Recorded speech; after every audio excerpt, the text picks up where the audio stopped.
Panigate police સ્ટેશનની હદમાં આવેલ Waghodia road પરની સુરભી પાર્ક સોસાયટીમાં તસ્કરો ત્રાટક્યા હતા। તસ્કરોએ બંધ મકાનને ટાર્ગેટ બનાવી ₹2,34,000ની ચોરી કરી ફરાર થયા હતા। વડોદરા શહેરમાં રોજિંદા ચોરીના ગુનાઓ વધ્યા છે। શહેરમાં તસ્કરોએ માથું ઉંચકીને પોલીસની ઊંઘ હરામ કરી પોલીસને દોડતા કર્યા છે। ત્યારે વડોદરા શહેરના પાણીગેટ પોલીસ સ્ટેશનની હદમાં આવેલ વાઘોડિયા રોડ પરના સુરભી પાર્ક સોસાયટીમાં રહેતા ફરિયાદી રાવજીભાઈ પરમાર પરિવાર સાથે રહે છે। શનિવારે સાંજે કામ અર્થે પરિવાર બહાર ગયો હતો। તે અરસામાં અજાણ્યા તસ્કરોએ ઘરમાં ઘૂસી તિજોરીનું તાળું તોડી સોનાના દાગીના રોકડ મળી કુલ ₹2,34,500નો મુદ્દામાલ ચોરી કરી તસ્કરો ફરાર થઈ ગયા હતા। બનાવ અંગે પાણીગેટ પોલીસને જાણ થતાં પોલીસે સ્થળ પર પહોંચી તપાસ હાથ ધરી હતી।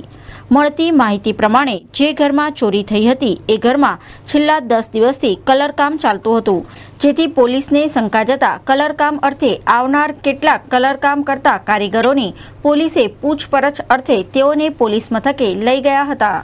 અમે સોનાના દાગીના ગયા છે 8 તોલા જેવા અને ₹16,000 કેશ ગઈ છે। અમે અમારા ફોઈની ત્યાં ગયા હતા, ફંક્શન હતું એના માટે।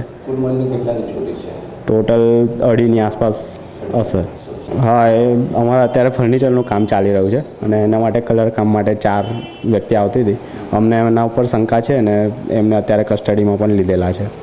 ચોરી તો હવે સામાન્ય થઈ ગઈ। હવે ચોરીને કંઈ એના માટે કંઈ બંધારણ ના હોય તો માણસને આજે પરિસ્થિતિ એવી છે કે ચોરી કરવા ગુનેગારો થઈ ગયા છે, એને હું પકડી શકું, પોલીસ બી નથી પકડી શકતી। કારણ કયા વખત ચોરી થાય, PSNથી પણ ચોરી થઈ શકે છે। આ કામ થઈ રહ્યું છે અમારે, કારણ કે આ જ્યાં જે ઘરે ચોરી થઈ છે એમનો પાડોશી જોઈ નજીક, અમે એમની સામેના બાકડા પર રોજ 11 વાગ્યા લગી બેસીએ જ છીએ। પણ કાલે જ હું મારી પીટી પાર્ટીમાં હતા અને હું 12 વાગે આવ્યો, પણ અમે કાયમ અહીં બેઠેલા જ હોય, પણ કાલે જ કોઈ બેઠેલું નહીં। એટલે ફરી એના આ ભાઈ છે એમના ભાઈબંધો પણ બાજુમાં જ 11-12 વાગે બેસે છે, પણ કાલે જ કોઈ હતું નહીં અને આ કોઈ જાણ ભમ્યાએ જ કામ કરેલું છે।